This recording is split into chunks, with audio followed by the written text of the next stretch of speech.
first of all, thanks for coming. What we could do is just begin with an informal conversation about the Constitution. If you'd like, you can bring up whatever you like, and we can have a discussion about it, starting with whomever. So Constitution Day, that is, I just put an asked me this morning. Right. And I can answer it, and I think, I apologize, but this is a state president. Yeah, so actually that brings us to the first slide, so why don't I go there? He beat you with that question. Yeah. That seems kind of... I didn't pay him, I swear. I did not pay him for that question. What about the ghosts? We're going to talk about ghosts. We will. Slide one, ghosts. And then So, pull those right by it. I know, right? Constitution Day kind of happened in a piecemeal fashion, starting, hey, it's my slide. My slide disappeared. He's taking over. Yeah. The ghosts are taking over. Starting with I Am an American Day in 1940. It was pretty obscure. I mean, I wasn't too much aware of it to begin with, but why would you say, let me just ask you, why would there be I Am an American Day in 1940? Let's try to put that in some sort of context. What's going on in Immigration, maybe? What's that? Celebrate immigration, maybe? Perhaps. Kind of Right? What's going on? American. What's going on in 1940 that becomes an extremely crucial event, not just in the United States, but throughout the world? Throughout the world. World War II, that's right. Now, the United States has not yet intervened in the war. That won't happen until December 1941. But there's a kind of lead up to the war, and there's this burst of patriotism in the United States in 1940.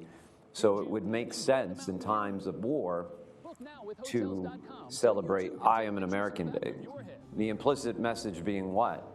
Everyone needs to be on board with America's values, with America's principles. Everyone needs to be on board with supporting the war effort. You'll notice that throughout American history, there has always been an attempt to create this patriotism. We saw it in World War I as well, with Woodrow Wilson's call for 100% Americanism. This is a more subtle effort on the part of the U.S. government to make Americans patriotic. So you can't really understand I Am an American Day without the context of the lead up, the run up to the Second World War. So I think that's an important part of it.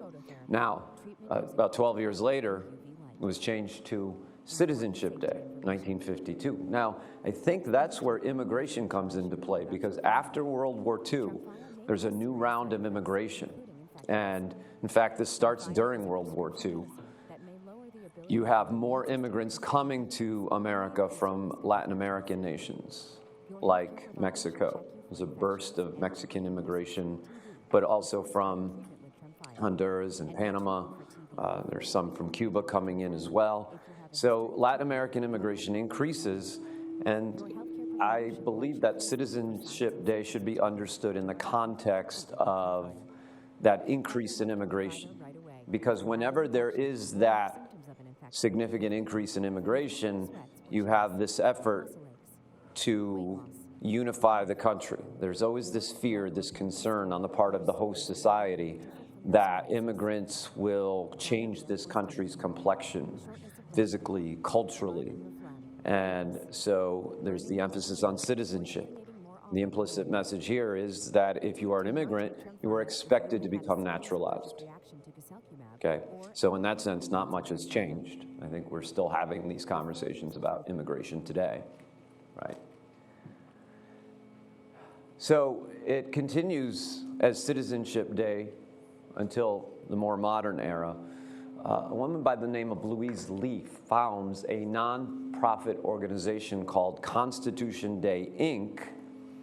in, what, I think it was 1993, 1994, something like that. And just to answer your question a little bit more, Richard, this was an attempt on the part of just private people, individuals, and institutions to celebrate America's past, America's Constitution. And so from that founding of this nonprofit organization, you have Citizenship Day turned into Constitution Day. Now, that doesn't happen until 10 years later, so in 2004. Let me ask you this. Hello. How you doing?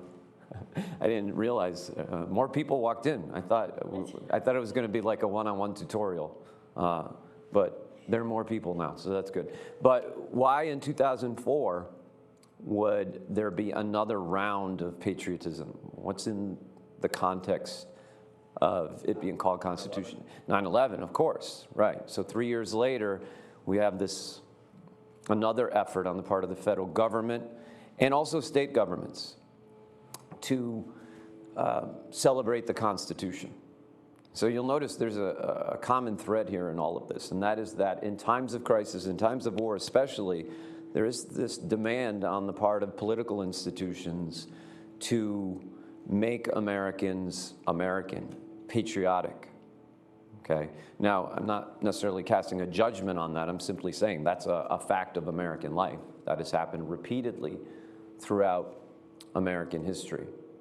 And so that was really the modern day version of I Am an American Day and then Citizenship Day. It was just placed in the context of the Constitution. And so since 2004, what has happened is that the federal government has mandated that state institutions celebrate or honor Constitution Day in some way. And the day designated was September 17th. And so what we've tried to do at Tunxis, and Professor Brown can speak to this as well because he's participated in the many events we've had, and Rachel can attest to this too, that we've put on some sort of event that deals with an element of the Constitution. Do you remember what the first one was, Bob? I don't remember. That was in 2005, I believe it was his first one. It wasn't on the day, it was in early October. That's right. You were not even a gleam in Tunxis' eye at that time. No. But the topic was the First Amendment. Really? Yeah. Okay. So I was not here the first time it was. I don't think so. I think Okay. It was Fran Cone, Right. Kim Caraff, Okay. and me talking about elements of the First Amendment. Right. And much to the surprise of everyone, I chose not to talk about freedom of the press. I talked about freedom of religion. Much to the surprise of everyone, that's right. So you're right, I was never on a panel with Kim Caraff, I can tell you that. And so it predates my tenure here, but we've been honoring the Constitution every year around September 17th, as Bob said. Sometimes we can't organize it quickly enough at the start of the semester, so it's in early October. I think just once we had it actually on Constitution Day, September 17th. So today's the day after Constitution Day. But I think there's a message in that too, and that is that, you know, Constitution, an adherence to the Constitution should be celebrated every day. I think it's a document that people tend to kind of ignore, overlook, forget that it's there. And certainly there's not much of an awareness that this is the most sacred document in American history next to the Declaration of Independence. In fact, you can't have one without the other. The two kind of actuate each other. So to answer Richard's question, that started with the question that Richard had, and that is, give me the history of Constitution Day. Where did this all start? So does that answer your question? Okay. So I thought, you know, I didn't really want to make this a panel where I just get to speak. I thought we would just open it up to questions or comments about the Constitution. I have some slides here. We could talk about those slides as they come up on the screen, but is there anything else that you'd want to talk about when it comes to Constitution Day? Does the 17th have significance for what? Yeah, I tried to find that. I think it was a day chosen randomly, except that Louise Lee founded the nonprofit organization on that day. So maybe not so random after all. But as far as the federal government choosing that day is concerned, I don't see anything of significance on September 17th. So, yeah. I thought something that was interesting, I heard last week because of everything that's going on with Brexit. Yep. And since, you know, so many of us have English heritage or, you know, the colonies, many of them were started. I thought I heard they do not have a constitution, a written constitution. The British do not have a written constitution. I found it very, so Right. what motivated us? Was it, Mhm. you know, the founders being people who were so steeped in, you know, all kinds of history, you know, Greek, Roman, British, whatever? Right. That's a great question, and I think part of the answer lies in the preamble. So we can turn to that now. And I teach U.S. Constitution here. I've been teaching it for, I don't know, 11, 12 years.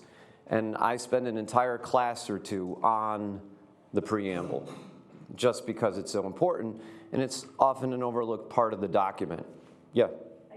I just looked it up. Constitution Day and Citizenship Day is observed each year on September 17th to commemorate the signing of the Constitution. Which was on that day, right? September 17th, Yeah. 18th. Right, there you go. Okay, makes sense, 1787, right. But to get back to the preamble, Sorry. it's okay. To answer your question, you know, we derive from the British government. 13 colonies turned into 13 states.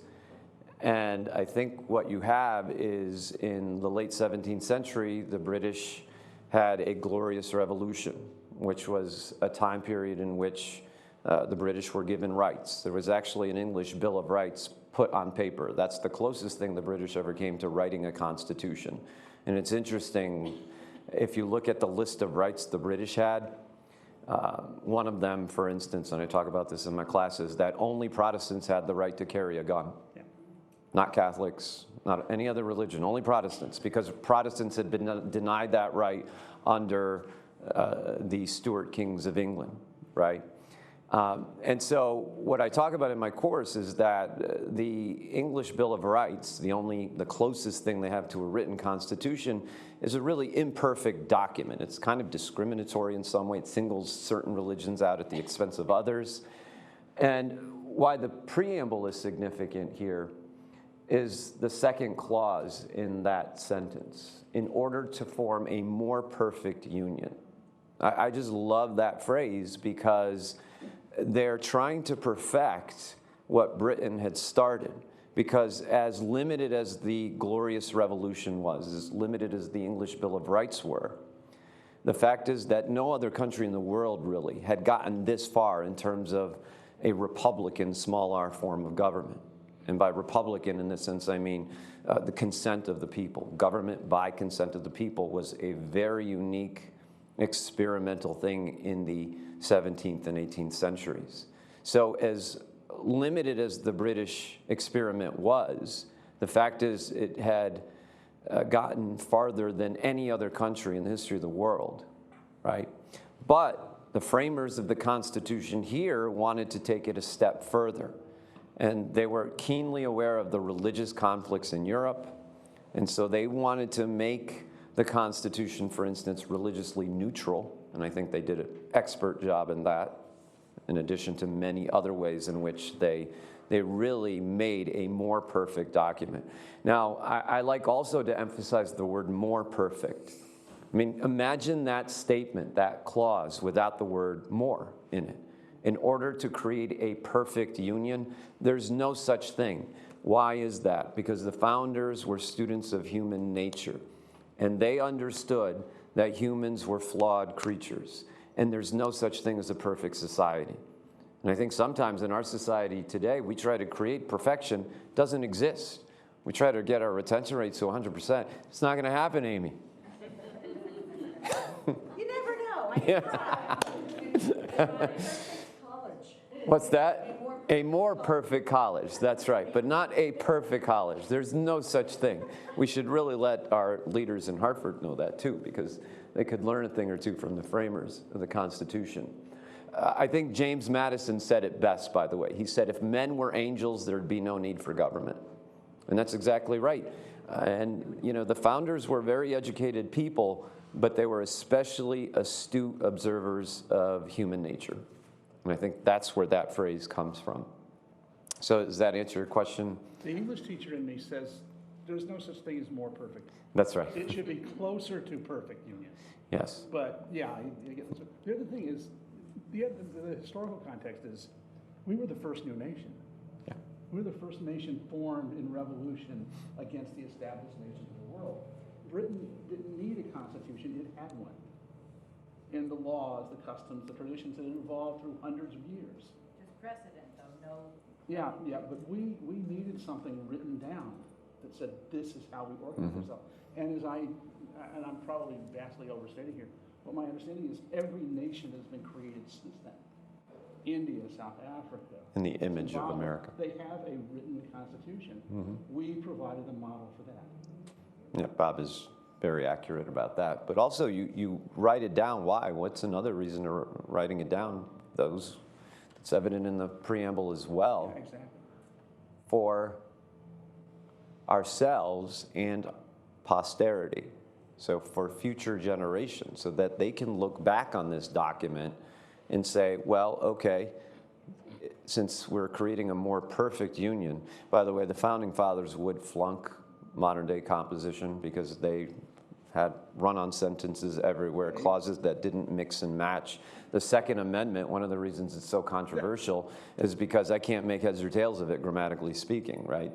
But as far as posterity is concerned, you want to write this down so future generations can look at it, and future generations can determine, well, what can be made even better?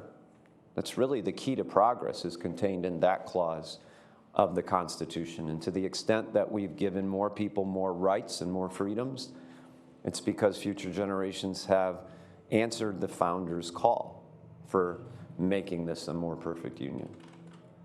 So again, there's so much contained in that one introduction to the Constitution. Rachel. I always thought that reflected their abrogating the Articles of Confederation. Right. Well, first of all, they're saying we the people rather than we the state. Right. And form a more perfect union. So we have a union, we had a confederation, and now we want a more perfect union. Is that true, or is that Absolutely. inferring? No, I mean, we the people is probably the most famous phrase of the Constitution, generally speaking, with the possible exception of the First Amendment, freedom of speech. I would say that in the backdrop of the creation of the Constitution were the Articles of Confederation that were created hastily during the Revolutionary War against Britain, 1777. So the Articles of Confederation describe these 13 states as entering into a firm league of friendship. They're just friends. They retain their own sovereignty, their own power. They're basically little countries, Massachusetts, Connecticut, and all the rest, that have agreed to enter into a pact that they're in some abstract way the United States. But in order to perfect that, Rachel's absolutely right, we need a stronger national government. And of course, one of the crises that developed in the 1780s, first of all, after the revolution was won, after the United States defeated the most powerful country in the history of the world, and that was the hard part. And the hard part was you had to overcome inflation. Inflation was at its worst in the 1770s and 80s. It hasn't been, not even in the 1970s was it as bad, and that was a pretty high inflationary period.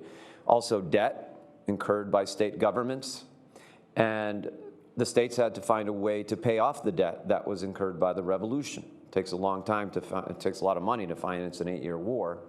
And so the fact of the matter is that states like Massachusetts were desperate. How do we pay off our debt? What was the answer? Taxes. Now that's the dirtiest word in the American vocabulary in the 1770s and 80s. But Massachusetts, the state legislature, felt it had no choice but to raise taxes, which caused Shays' Rebellion. Daniel Shays was a Western Massachusetts farmer who led a band of people as nearby as Springfield against the Massachusetts government's decision to raise taxes. And there was widespread rebellion through Massachusetts. It was very violent. And so the Founding Fathers looked upon this rebellion in horror. They were absolutely terrified that the citizens of Massachusetts would react in this way.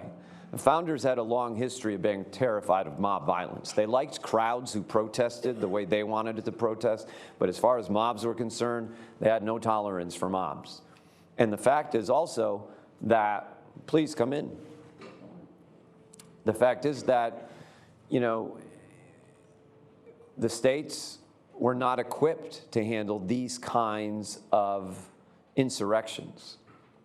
And so there had to be a more powerful mechanism by which this new nation handled these internal acts of violence.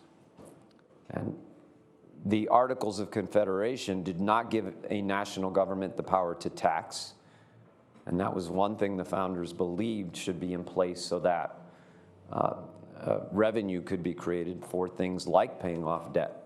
You know, back when the country was actually concerned about its debt. Not so much anymore. So getting back to Rachel's point, absolutely, the Articles of Confederation was seen by most of the framers as much too limited in giving the federal government power. The states had too much authority, but that bred chaos, like Shays' Rebellion. Yeah, Judy. So, I struggle a little bit with, you know, I know the founders to be, you know, well-read and just amazing people with so much forward thinking. Mm-hmm. But that was written in a time when, you know, we were small, 13 colonies to a fledgling nation. So we had the right to bear arms because there were indigenous people that we were robbing their, you know, land, and they were attacking us, the French and the British and the Spanish. There were still so many people eyeing this, you know, part of the world. Mm-hmm. I guess I struggle now with that thinking being still a necessary thing. I mean, we needed militias then, we needed people to be able to protect themselves. The world has changed. Mm-hmm. The world has changed. That was and yet last still- Constitution Day. That was last Constitution Day, and it was the most contentious Constitution Day we've ever had. Second Amendment. Yeah, yeah. I remember that. Yeah. You remember that, Alex? Yep, I remember that. It was interesting, that's for sure. So if you're asking about the Second Amendment, that's really, you've hit the main point of it, and that is the Second Amendment, the way it's written, obsolete.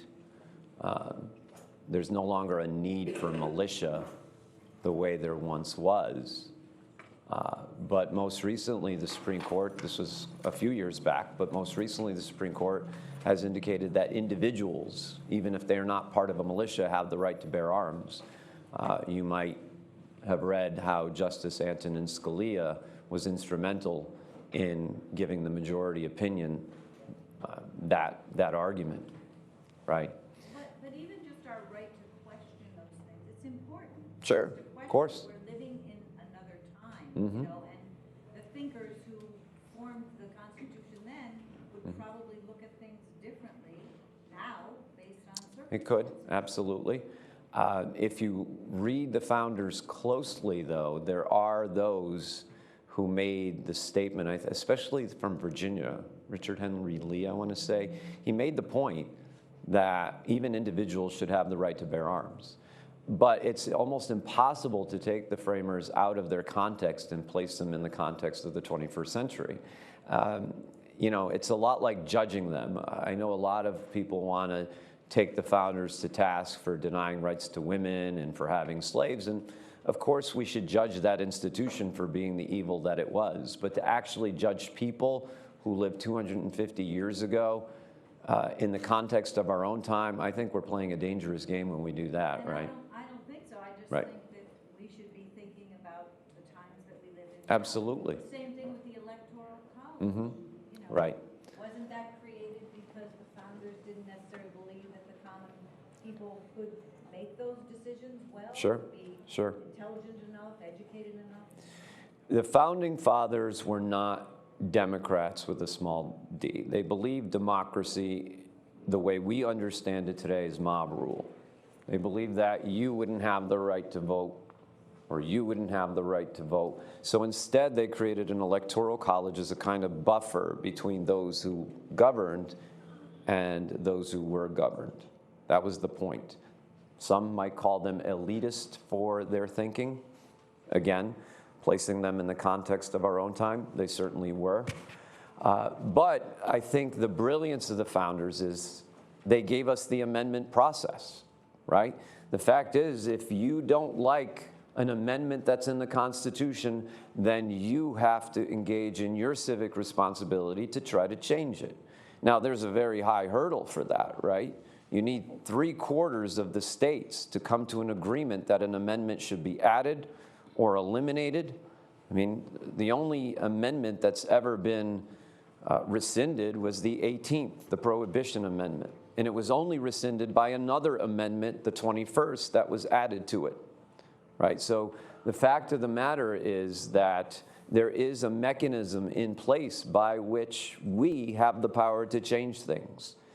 But I think the problem of modern day democracy is that lots of us are not prepared to engage in that civic activity. And by that, I don't mean individually. We all can have an opinion and post it on social media. But to truly engage in civic action requires gathering people together, persuading them, and doing everything you can, investing the time and the energy. And we could rationalize that and say, who has the time? How many of you have full-time jobs? Just show of hands. Or part-time jobs? Okay, how many of you actually voted in the last election? Okay, a few of you, good. Some of you haven't, and that's fine. You can exercise your right not to vote. But the point is, if it's very difficult for us to find the time to even vote, then I think we have a hard time in a modern context to come up with the energy, the resources, and maybe even the money to change the Second Amendment, for instance. But we really have to commit ourselves to doing these things. If we truly want this republic to last, we have to engage in that busy work. And I'm afraid that a lot of us, including me, we don't do that. It's just not part of our modern society. There's a very famous story. I was going to get to it later, but Benjamin Franklin was one of the founders. I like to call him one of the founding grandfathers because he was much older than the vast majority of the, 55 delegates who were part of the Constitutional Convention. But after they created this document, by the way, does anyone here know how long it took for the framers of the Constitution to come up with their draft that was then disseminated to the states? How long? Wasn't it like a couple of weeks, maybe a month? Maybe. 3 months? Yeah, you know, because, well, you're in my classes, so you knew it was an extended period of time. But most people think, you know, let's meet on a Friday and we'll have it done by Monday and that'll be the end of it, right? It took 3 months. Starting in May 1787, the draft wasn't completed until, well, September 1787, right? So it took a long time. So after that very long, hot summer, most of the founders complained that it was so hot in that very cramped room that they couldn't take it anymore. I do have a painting that I like to show in my courses that was rendered, I think, around 1815. I don't know if you can see it from back there, but this is what the artist's imagination thought this gathering looked like. Some of it's based on imagination only, and some of it's based on historical reality. But the fact of the matter is that Benjamin Franklin was one of them. He's right here. And next to George Washington, probably the most well-known of these delegates, right? And after 3 months of hard work, he left the building and a crowd greeted him. And one member of the crowd, she was a woman, she asked Mr. Franklin, "What have you come up with?" And his very terse response was, "A republic, madam, if you can keep it." Now, what does that mean to you, if you can keep it? What does his response mean? Any thoughts? What? To maintain and to engage, I guess, in a sense, to make sure that it keeps going. to make sure. So in other words, it's an ordinary citizen's responsibility to keep the republic going. It's not up to the President of the United States. It's not up to Congress. It's not up to the Supreme Court. It's up to us to keep this republic. And that's what Ben Franklin said in a matter of just a few words, making that point, hit it home really clearly. And, you know, sometimes I wonder if we are keeping it well. You know, the more cynical side of me says no. Sometimes I get more optimistic and say, you know what, democracy actually works. So I guess it depends on the day. Yeah? Can I talk for a minute? No, Tatiana. Oh, you have to go soon. Can we? All right. Right. Go ahead, Donna. Then again, I'm sorry. I have to get my children. They're on a bus on their way from Windsor, so I have to do the parental thing and pick them up.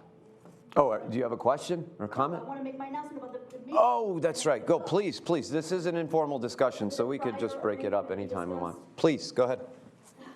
Okay, so I don't know if any of you know, or those were in Dr. Hero's classes, we're going to give an announcement about the Political Awareness Committee. I am the newly elected president, and some of our officers are actually in the audience, and some of our members in the audience also. Aubrey is our secretary, and Kevin is our vice president. And I'd like to invite you all to join us. I know some of you are here for being guilty of Dr. Hero, or your class. Hey, I don't guilt. I'm not even Catholic. What are you talking about? I am Catholic, actually. Whatever. Yes, you are. Whatever. But one of the points Dr. Hero made about voting and being involved and taking the time to learn about these things, it's a struggle for a lot of us, for most of us, and I don't even do that well myself. But I think it's important. You're here to be educated, and part of being educated and being a good citizen and being an active American is knowing about politics and being involved. And so I would like to invite you to, this is a little flyer about it, we had our first meeting yesterday, actually. But our next meeting is on October 1st in the Civic Engagement Institute across the hall at 1 p.m. And so I'd love to see as many of you there who are interested or like to join us. We'd love to have all of you. And I will just quickly leave my information on the board. You can jot it down. That way you don't inundate Dr. Fierro with emails. I am Donna Funk. Yes, believe it or not, it's true. With an N. Yes, please with an N. It's hard enough being Donna Funk without, misspellings.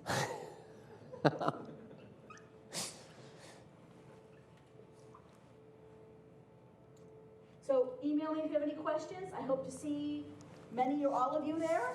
And I'm so sorry for interrupting and having to jet out on you, but again, the whole parenting thing. So.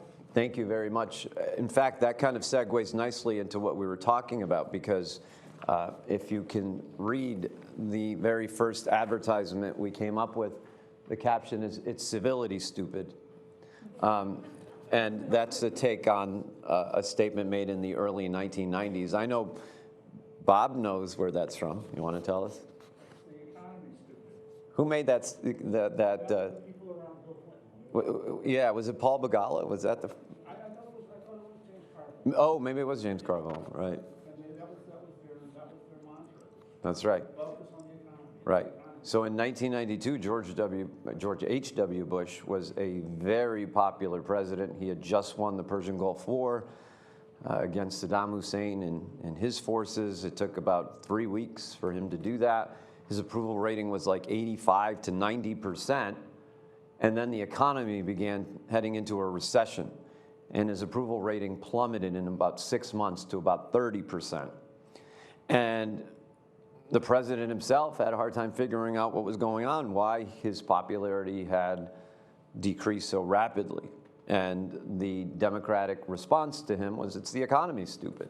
And so we thought we'd do a take on that very well-known political statement, "It's civility, stupid." You get the irony of that, right? Calling you stupid and be, all right. Well, we thought it's memorable. I'm not calling anyone stupid, but I do think if you are at all interested in politics or even debating social, cultural issues, then come to our meetings. I think it promises to be a very interesting club. There's a lot more to it than that we can explain to you at these meetings. Okay? But civility is important in our society, and I think one of the things that would have horrified the founders is the fact that we lack the civility to get things done the way we ought to in a Republican form of government. We'd rather be right than achieve consensus. And for me, a Republican form of government is based on the education of people who can discover multiple points of view, who then can bring their points of view into the process, but also accept others. And then you kind of form a compromise. You know, politics is about not everyone getting exactly what they want. It's about everyone getting a little bit of what they want. And I'm afraid in our society, we oftentimes lose sight of that too. Yeah? For the benefit of my students that just came in, we Yes. have some FYE students, could you explain what Republican, the context of how you're using that word? Yes, absolutely. So first of all, I'm writing it on the board because it's not connected to the modern day Republican Party. The word with a lowercase r is grounded in really British history, although you can go back to the ancient world, to the ancient Greeks to discover a Republican form of government. Plato wrote a book on it. But I would say the British took what was known of the ancient Greeks and their political system, and they applied it to their own situation. And the British Parliament in particular, should I explain what Parliament is? Maybe I should, right? Parliament, does anyone know what Parliament is? The British Parliament? Someone tell me what the British Parliament is. It's the equivalent of what institution that we have? The U.S. Congress. There are some important differences, but it's the body in British politics that represents the people, right? And Parliament and the Stuart kings in the 17th century were essentially at war with one another. And eventually, to make a long story short, Parliament gains the upper hand, gives the British people the English Bill of Rights. And so what a Republican form of government is, in that context, is a form of government that represents the will of the people and government by consent of the people. So essentially, you need the people's permission to make your decisions. So in other words, sometimes we can identify what a Republican form of government is by telling you what it is not. It is not a monarchy. In a monarchy, kings get to make decisions on their own. Now, they can justify that by saying, well, I have legitimate authority because of God giving me that authority. That's how kings typically in the West, and also in some Eastern cultures, that's how they justified their authority. But in a Republican form of government, power of the governors come from the people. Does that make sense? Okay. So that's where that idea comes from. But let me ask you this. If people are not willing to participate, if they don't want to educate themselves adequately, can a Republican form of government really last? No. And I think to some extent that's why you're all here, right? The whole purpose of civic republicanism, as it is sometimes called, is to educate people. And by the way, in the late 18th century, women were expected to be educated, and men. So as backward as the founders' thinking was on some levels, in some cases, they were pretty forward-looking when it came to the education of women. Now, that's not true of all the framers. Some of them were not willing to give women any rights whatsoever. That's true. But the fact that people like Franklin and Adams and Jefferson, they're calling for a national education system by which people become knowledgeable enough to participate in a Republican form of government, says a lot about what this political culture is, right? Our modern day educational system, the whole concept of public education, is based on that idea, to educate people so that they can participate in these political discussions and have a voice in the political questions of the day, right? Now, in second grade, for instance, when you were in second grade, How many of you learned George Washington would not tell a lie? Just show of hands. You remember that kind of thing through grade school? Yes. Maybe not as much anymore. There tends to be a diminution of teaching. Say again? Sophia learned that. Yeah. Yeah, just last week. Yeah. There you go. So the implied message there is you need to be good Republican citizens. Not just not to lie, but participate. Engage yourself in political discussions. Get active in your communities.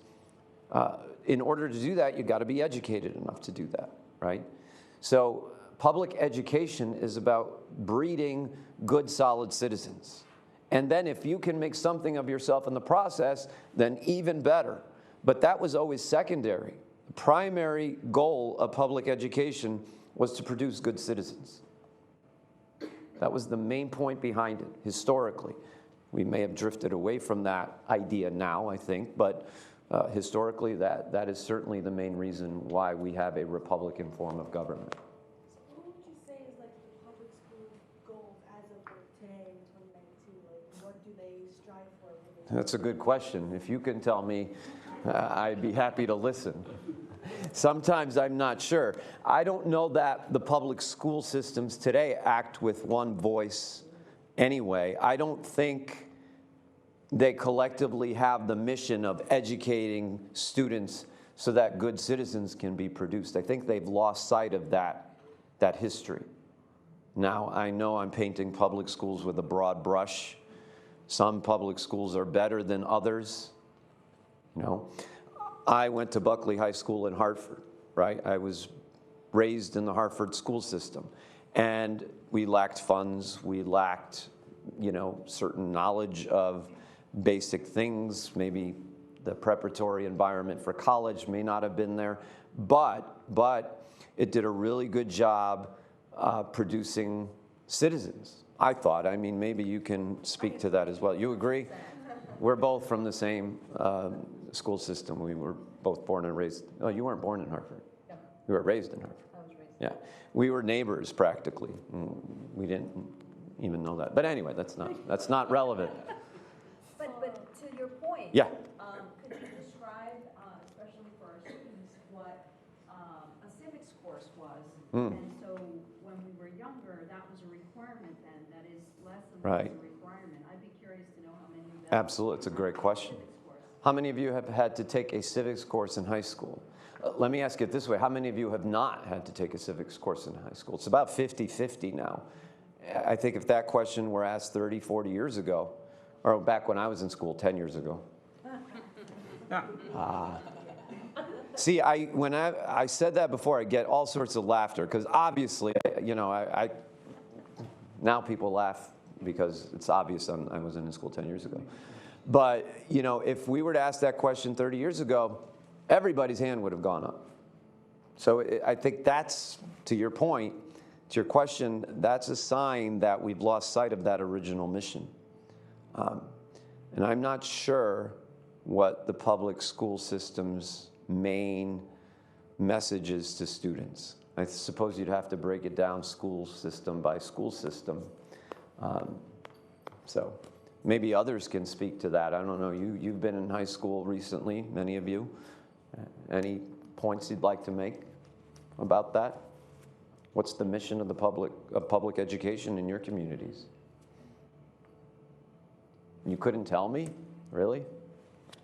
They're preparing them for college. Yeah?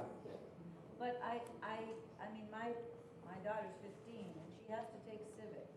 And what's interesting is when you call the high school, you get one of those automatic messages, and it's the vice principal saying, you know, our mission is to prepare students for the global environment and an ever more complex kind of world. Yes. They all I have hear their that a lot. mission statements that they've had to develop in their professional days. So I think just the same as we've had to do that, they do too. Yeah, that's a good point. Yours doesn't mention citizenship, though. It may. I mean, I've heard it a few times. I don't think I have it memorized, but I'm going to go back and listen now. Right. Aubrey? I don't have kids, and I was in high school like 13 years ago. But She just looks like she's 18. yeah, I'm secretly an alien. So I think there's a difference between developing a mission statement for a school versus developing a student.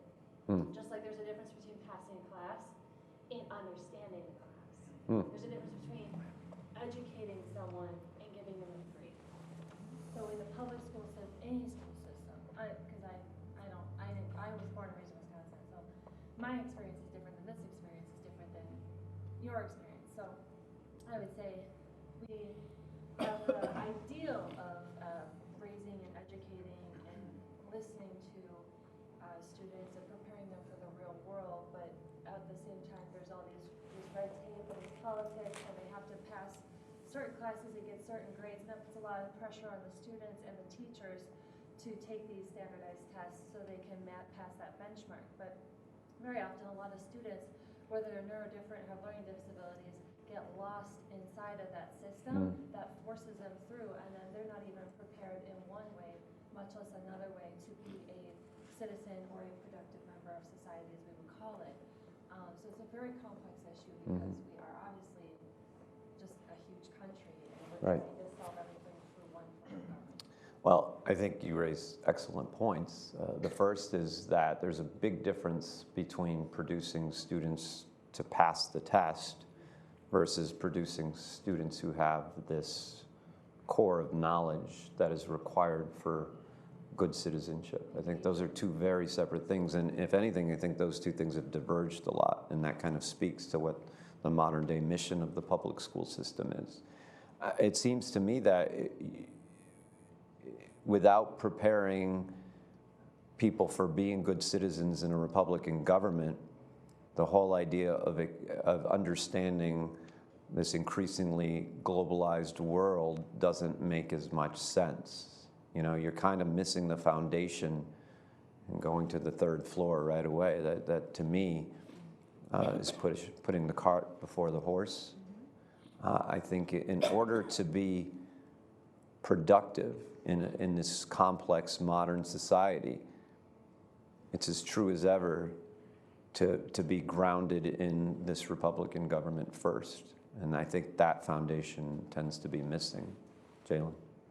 I can only speak from my own personal experiences living in New Britain, going through the New Britain School District, and then now I work with a few of the city councilmen.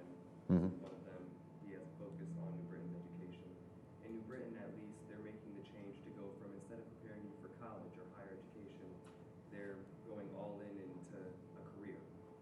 So one of the big things that they're pushing at the current New Britain Public High School is their new manufacturing program. That you go straight out of high school, you get this certification, and you start a job.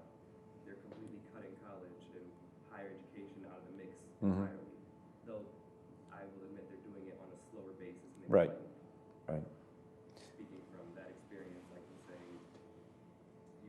what you said was right in terms of each school district is looking for something new or different. New Britain School District is looking for everyone to be a economically contributing member to society. Right.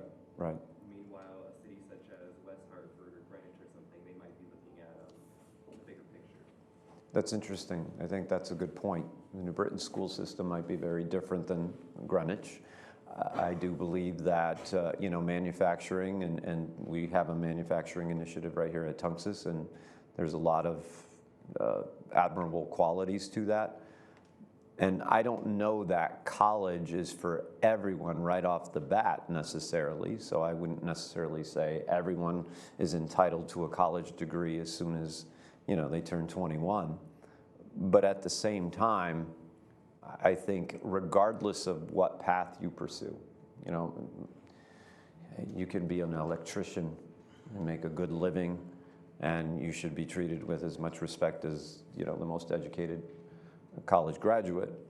But even the electrician, I believe, should have a college background of some kind, just because there is nobility in becoming educated intrinsically. In other words, education is good because it is good, not because it should be a means to an end to something bigger economically. Do you know what I mean? I think we've lost sight of that, and I cite the Greeks of the ancient world. They loved to learn just to learn. They had a thirst for learning, and I try every day to think of ways that I can provide students with that thirst for learning here. That's the whole purpose of creating the Civic Engagement Institute. By the way, I used to have to introduce the Civic Engagement Institute and tell you all about it, but I think most people know what it is now, so that's pretty good. But Jalen, that's an excellent point. Any other comments on our public school system? Well, we talked earlier about Ben Franklin. I want to show you a video of Ben Franklin. Now, let me preface this by saying this isn't really Ben Franklin in a video. What? Yeah, I know. I know.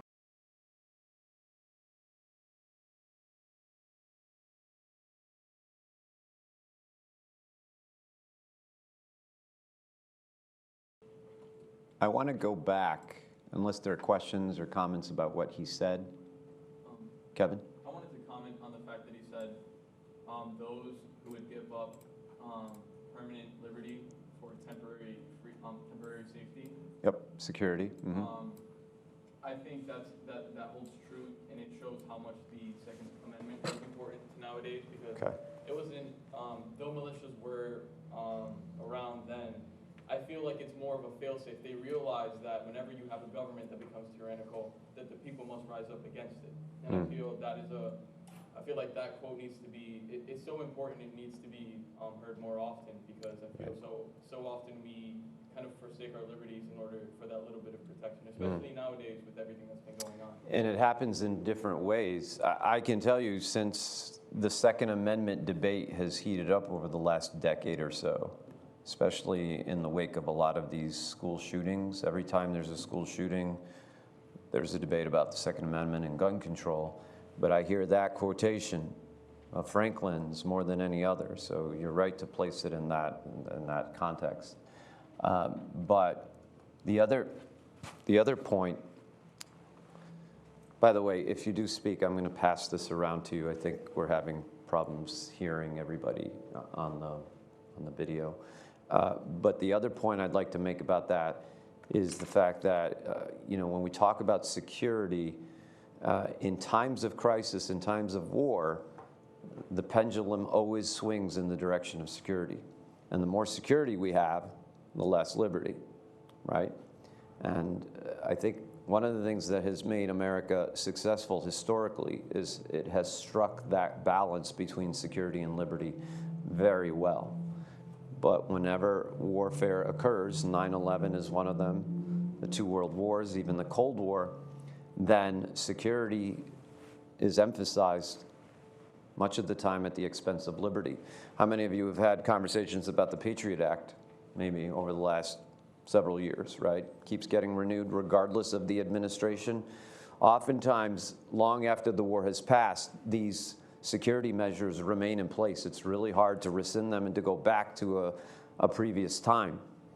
So I think you're absolutely right that in America, both are essential, but you can't have an increase in both. When one goes up, the other goes down. There's Alex, I know that you had your hand up, and then KK. I'm just trying to Hold on.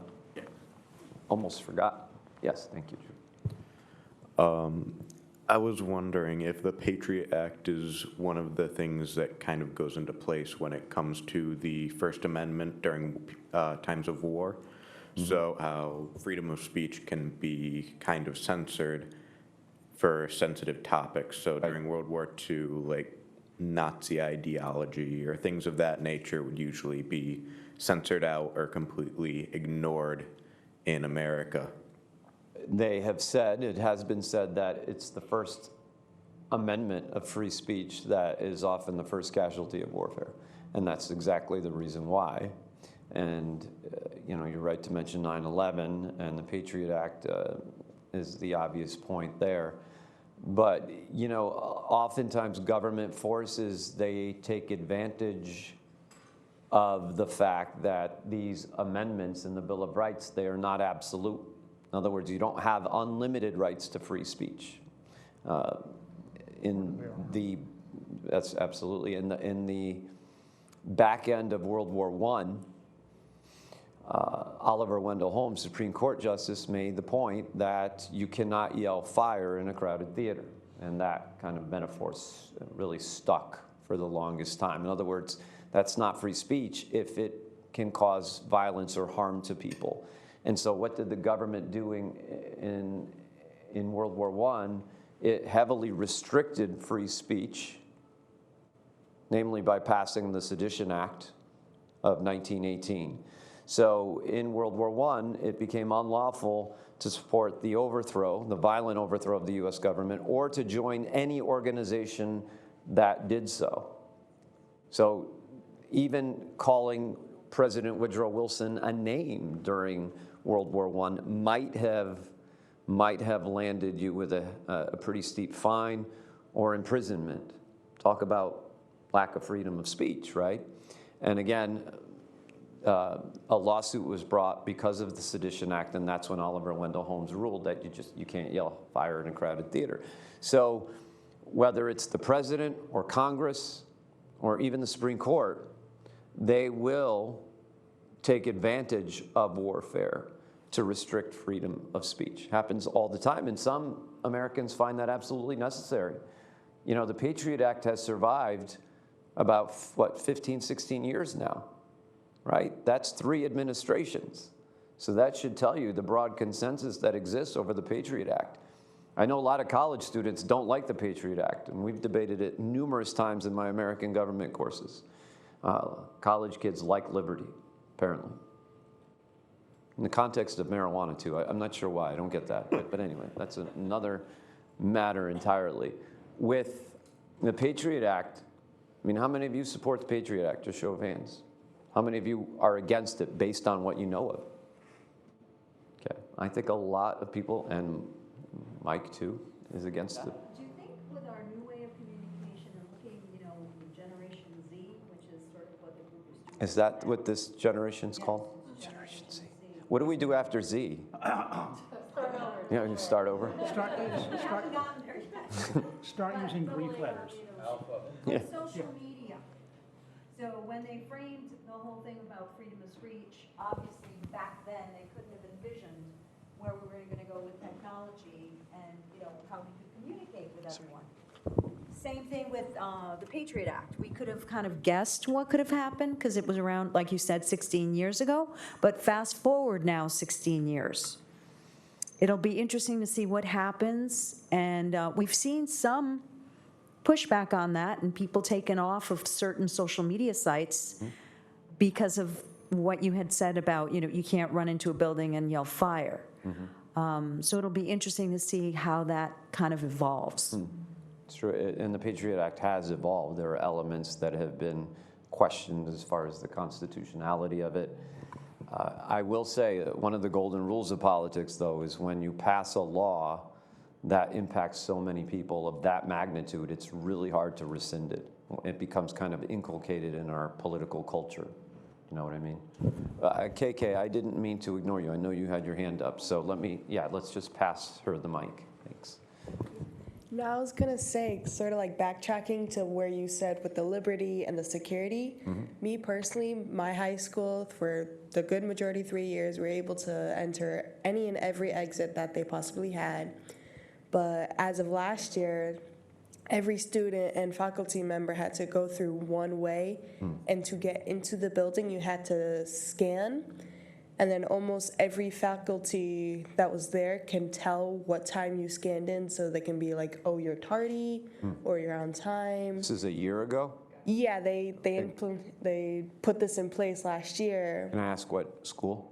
New Britain High. New Britain High, okay. Yeah, and they still have it, and it's working well, and it's in where they're actually able to keep track of the children a little bit more, keep track of the sort of miniature population in that school, and it's a way to keep everyone safe. So if an unknown intruder would come in, they would more likely know, and it's in hopes to prevent like another school shooting and to actually put a safety place into that, so the students don't have to worry like, oh, am I gonna die when I go to school today? For those of you who may not be aware, Tunxis Community College has done the same thing over the last year, right? And it's in response to what appears to be the increasing number of school shootings. And I say that because there's some question as to actually how frequent they are, or whether the media plays it up as much as it does. Kevin? I just wanted to comment on the Patriot Act itself, because I mean, even I don't know entirely about all the things that it does. I feel like there's not enough education or enough information surrounding it, and not enough people even know that it exists. I feel like, I mean, my parents, whenever they argue, they don't ever really bring that one up, and I feel like that's such an important thing, because whenever you give, especially with power, if you give an inch, they're going to take a mile. Okay. And I feel the Electoral College, as outdated as it may seem, is still important in that sense, is because people, as much as we have all this wealth of information available to us, we don't always indulge in it. And I also feel that the Electoral College as well also provides an opportunity for those in the smaller populations to still be heard and still get their vote to mean something, because if you take like Los Angeles and a lot of those big cities with the major populations, usually would in a general election would overpower so many of these other smaller regions, and I'm trying to phrase this the right way.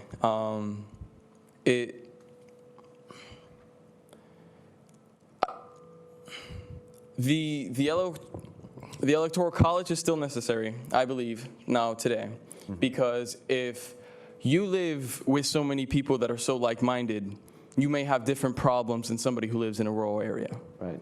And so, I don't know, we were talking about it earlier and I wasn't able to. No, I appreciate the comment. I think you're absolutely right. I am not a big fan of replacing the Electoral College with something else.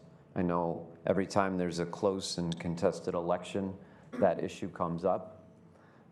I do think that, as you say, what would happen, and the downside of scrapping the Electoral College, is that politicians, presidential candidates, would simply have to go to the major cities of this country, campaign there, and ignore the rest of the country, which includes a large cross-section of the American people, and still win the election.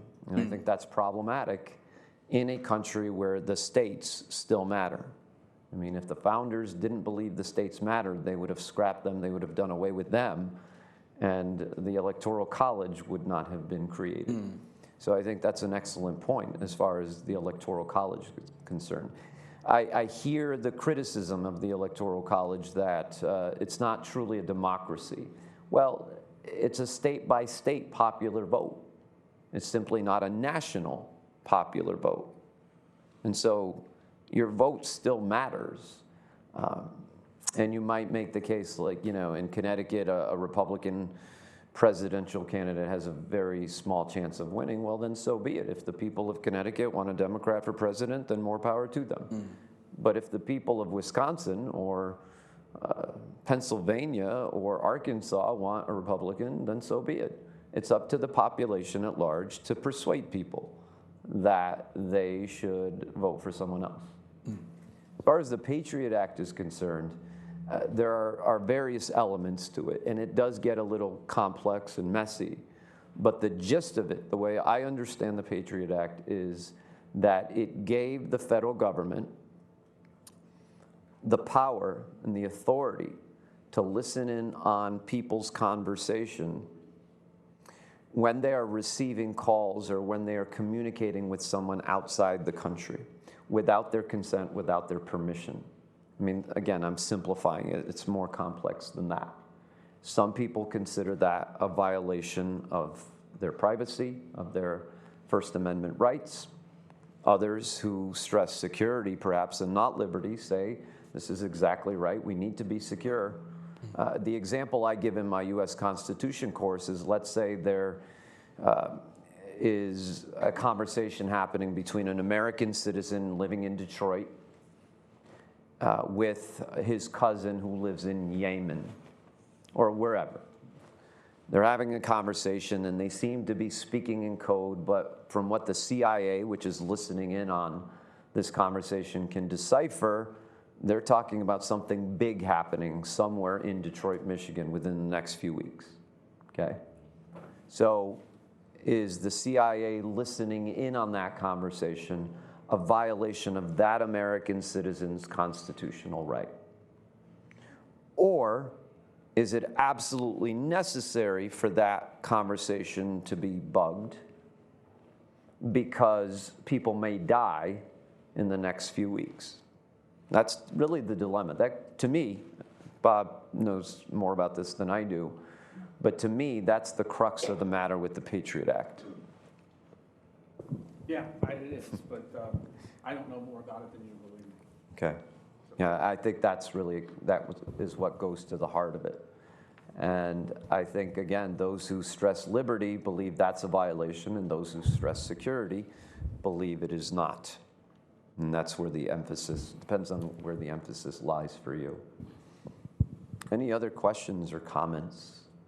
We have about 20 minutes left. I don't know if that's too soon or not enough time for you, but I put the painting on the screen again, just because I want us to take a look at it a little bit more closely.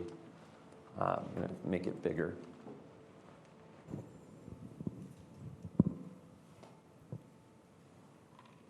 And I talk about this in my government courses all the time. Oops.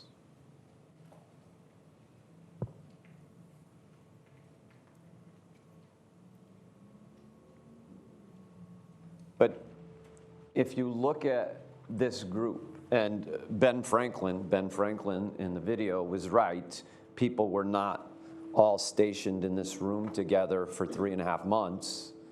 It was kind of a revolving door of conversation. People were in, then they were out. They went back home for the weekend. Keep in mind, 12 of the 13 states were represented by at least 2 delegates from each of those states. And yes, Rhode Island refused to participate. Rhode Island has historically always been different, dating all the way back to Roger Williams and the founder. Don't know why. It's something in its culture, its character. But 12 states were represented, and some attended the conference and then never returned. Others kept going back and forth, and some stayed the whole time. So you have a whole bunch of discussions taking place over the course of these 100+ days, right? What do you make of this painting, though? Is there anything that it shows you that is of interest, or that is a commentary on 18th century, our 18th century political culture? Now, those in my state and local government class, I don't want you to contribute at this particular moment, because I know we just did this experiment. Sorry, Brianna, she's smiling. But others who are not in my course, just a quick observation about this painting.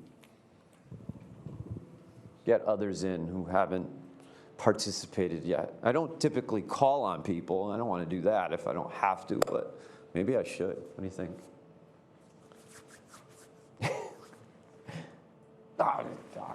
Just a comment. Yeah. My family and I got to tour, actually, Constitution Hall last year.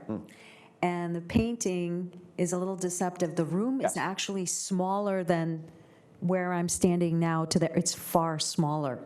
Far smaller. They were cramped, literally. They were cramped. So So it looks like a big room, but it really isn't. add the heat and the humidity, you can Yes. imagine. Hold on, we have a comment here, but yeah.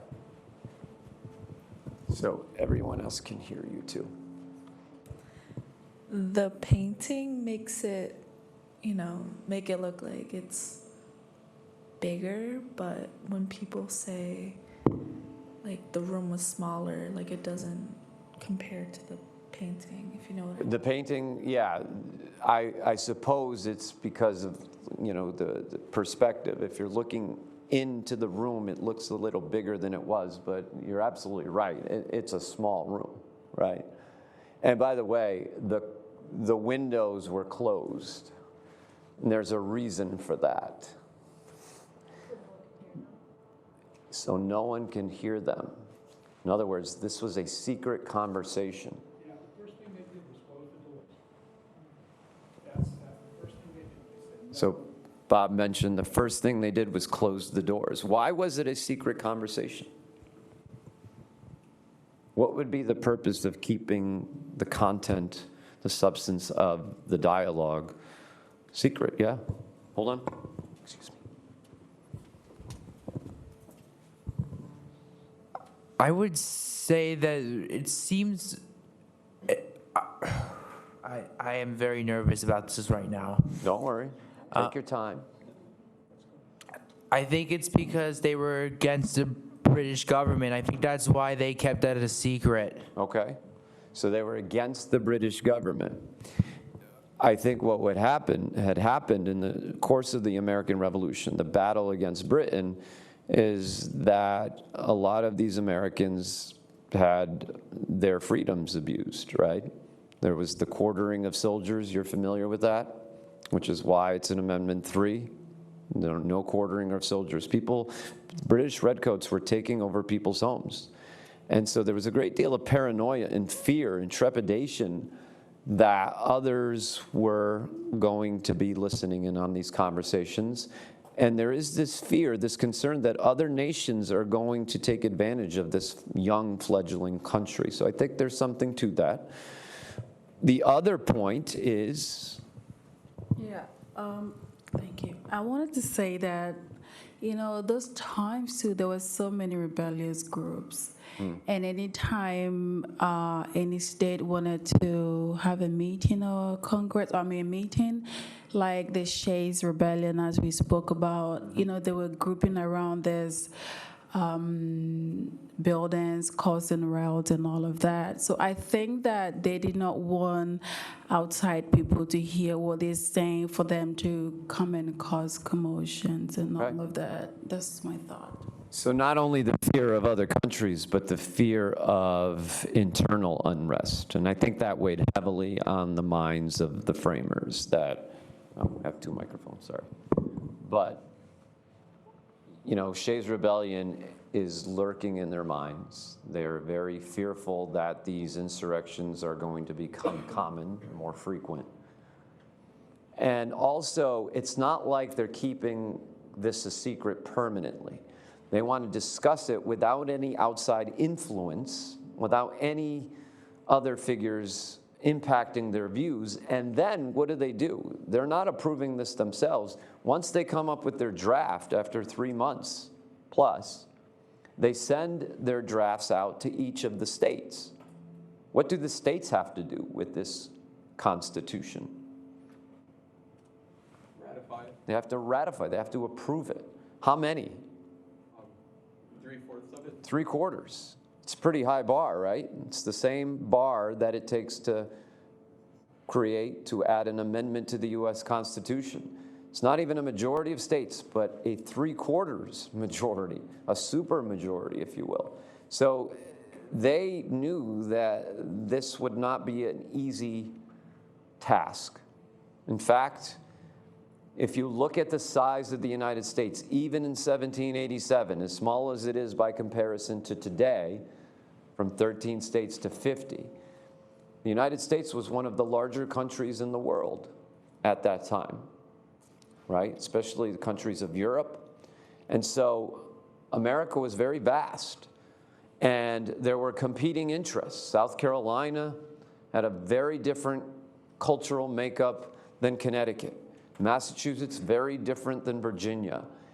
And so to get 13 of these very diverse states to agree on anything would have been quite a challenge, right?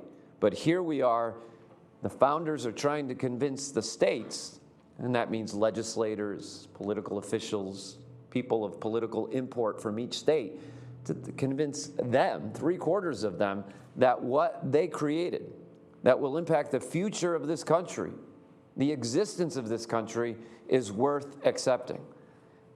That's not easy. Let me tell you this as well, by the way. When the draft was passed back to the states, I don't think there's ever been a time in American history where democracy, with a small d, and by that I don't mean free elections, I mean debate and discussion. There's never been a time in American history where there was such intense debate and conversation, even among those in America who could not read or write. They wanted to know, they thirsted for what was in that document. Among those who were illiterate, they asked their neighbors who could read or write what it said. That woman who approached Ben Franklin, what have you created for us? She wanted to know. This was not a rhetorical question. She wanted to know. And one of the points I like to make in my American government courses is this fact of American life. Let me try to draw it in terms of a graph. This graph is going to measure two things. The first is the level of interest in political decisions and conversations of political things in 1787, upon the founding, the creation of the U.S. Constitution. What was the interest of people in these political discussions? Low or high? It's extremely high, through the roof. Everybody wanted to know what the Constitution was. That was the late 18th century equivalent of, I don't know, the Super Bowl, just to use a sports analogy, right? So the level of interest was up here, right? Now, part of what the founders wanted to create was not a democracy where everybody is free to vote. Who could vote in the late 18th century? What were the restrictions? Let's put it that way. I think it was educated. Okay, not necessarily educated, but white men, certainly, only white men could vote. There's another, Property? you had to own property. Adult white men who own property. So if you look at the level of interest, it's way up here, right? But those who could participate directly in this democracy was way down here. Not many, right? So what do we find in American history over time? How our political culture has evolved is what? Those who could participate from 1787 to 2019 has increased dramatically. There's been a dramatic increase in level of participation, at least potential participation. In 1824 or so, that's when property restrictions were eased. You didn't have to own property in order to vote. By 1870, the 15th Amendment gave African Americans the right to vote, at least on paper. Really not until the 1960s could they truly vote. In 1920, the 19th Amendment gave women the right to vote. In 1972, what is it, the 24th, no, not the 24th, 25th Amendment gave 18-year-olds the right to vote. It used to be 21. It's lowered to 18. So this line here that measures potential participation has gone way up, right? Now, what about this line? Level of interest in politics, right? So that X is why Benjamin Franklin feared people being able to keep a republic. It's not guaranteed from one generation to the next that our republic survives unless people engage in their civic responsibility. So the question becomes, how do we regain that interest in politics? Now, I applaud you all. You're here. None of you were coerced to be here, right? Here of your free will. But you're here. You want to take political science courses. But how do we get this level of interest up again? Not saying we go back to the late 18th century, but how do we inject this interest in young people in particular? That's what I want to know. The Political Awareness Committee. That's true. She's back. Oh my God, she's back. You can't shake her. I thought she left for good, and here she is again. By the way, her daughter's the spitting image of her. Look at it. Hi, how are you? Nice to see you again. So, Aubrey, you had your hand up? I was just gonna say, for my own personal opinion, I guess, my own personal experience, I can't speak for anyone else, but I always felt like I always had so much other things that were pressing, so many other things that were pressing going on, like, your living expenses, you're just surviving, so you're either living or surviving, and your day-to-day responsibilities, and then it just gets lost in the fray of, well, that's something I could do later, or I'll research it when it's closer to election day, and then at that point, I don't feel like you're making a fully informed decision. So to get people more involved, I would say, let them know that they have an impact, that they can make a difference, because when you think of voting, it's so abstract, like, oh, I'll just go vote, and what's going to come of it? Here's what I think that's an excellent point. Many people, whether young or old, they think that voting is the only or the ultimate expression of democracy. To me, it's the exclamation point. Right. There's so much to be done in your local communities, in your neighborhoods before then. That's the most significant expression of democracy there is. What are you doing in your neighborhoods of New Britain, Bristol, Southington, Plainville, and so on? What are you doing to make your communities better? See, to me, that's the essence of democracy. We're almost out of time because I know there's a class in here at 1, but I did want to go to one more thing. This is the Bill of Rights. Everybody has heard of the Bill of Rights. Everybody has heard of freedom of speech and freedom of the press and freedom of religion, freedom from religion, freedom not to have soldiers quartered in your home, not to be searched and seized without a warrant, freedom from cruel and unusual punishment. We all have heard of these, right? And not to minimize them. This is a very sacred part of the Constitution, without which it probably meant the Constitution would not have been approved by the states. This was the compromise that got the Constitution accepted, right? These are important.